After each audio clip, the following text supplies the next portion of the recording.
ما بارها اعلام کردیم اعلام من مهم نیست سیاست و فتوای مقام معظم رهبری از نظر اعتقادی مهمه به هیچ وجه به دنبال سلاح هسته‌ای نیستیم هر گونه بخوان راستی آزمایی بکنن ما آمادگی اینو داریم که این Bukas ang Iran sa masusing beripikasyon upang mapatunayang hindi ito gumagawa ng nuclear bomb.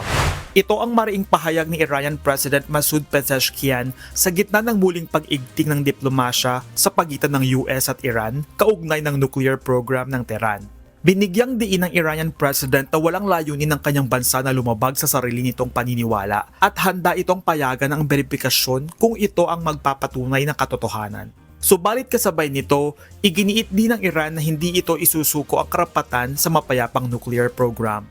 راستی آزمایی اتفاق بیفته ولی اینکه نتونیم از علم و دانایی برای نجات بیماری هامون صنعتمون کشاورزیمون استفاده کنیم اینو قبول نمی‌کنیم امیدواریم که دنیا اینو بدونه آمریکا بدونه و شایعات و تبلیغاتی که میکنن ما به دنبال بمب هسته‌ای هستیم رو napazirang albatte una mukhan Ayon sa Pangulo, hindi nila tatanggapin ang zero enrichment bilang kondisyon sapagkat naniniwala silang karapatan nila ang mapayapang paggamit ng nuclear technology.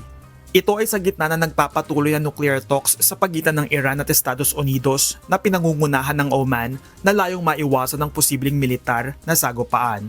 Ayon kay Iranian Foreign Minister Abbas Araghchi, may napagkasundoan na ng mga guiding principles na magsisilbing batayan sa pagbuo ng posibleng kasunduan. نقشه راه به اون معنا نیست ولی الان تصویر روشنتری داریم که چه کاری باید صورت بگیره و چه کاری در ادامه مسیر باید انجام بشه. البته هنوز دو طرف مواضعی دارن که نزدیک شدنش به همدیگه کار میبره ولی حداقل الان یک سری اصول راهنما داریم و یک راه روشنتری داریم که در اون حرکت بکنیم. Inilarawan ni Araghchi ang ikalawang round ng pag-uusap bilang mas produktibo kumpara sa nauna. Ngunit aminado siyang may mga puwang pa na dapat punuan, lalo na sa usapin ng sanctions relief at mga limitasyon sa uranium enrichment. Kasabay na nagpapatuloy na diplomasya, muling tumaas ang military tension sa rehiyon kasunod ng pagpapadala ng Estados Unidos ng dalawang aircraft carrier kabilang ang USS Abraham Lincoln na nasa ilang daang kilometro lamang mula sa baybayin ng Iran. Sa panig ng Iran, nagsasagawa ang Islamic Revolutionary Guard Corps ng live fire drills sa Strait of Hormuz na isang mahalagang daanan ng langis na dinaraanan ng halos 20% supply ng mundo. Muli namang nagbabala ang Supreme Leader ng Iran sa harap ng pagpapakita ng puwersa ng Amerika. Ayon kay Ayatollah Ali Khamenei, bagaman mapanganib ang isang warship, mas mapanganib ang sandatang kayang magpalubog dito. Ang nasabing pahayag ay tiniting ng isang malinaw na babala sa harap ng pagpapatuloy ng pag-init ng sitwasyon.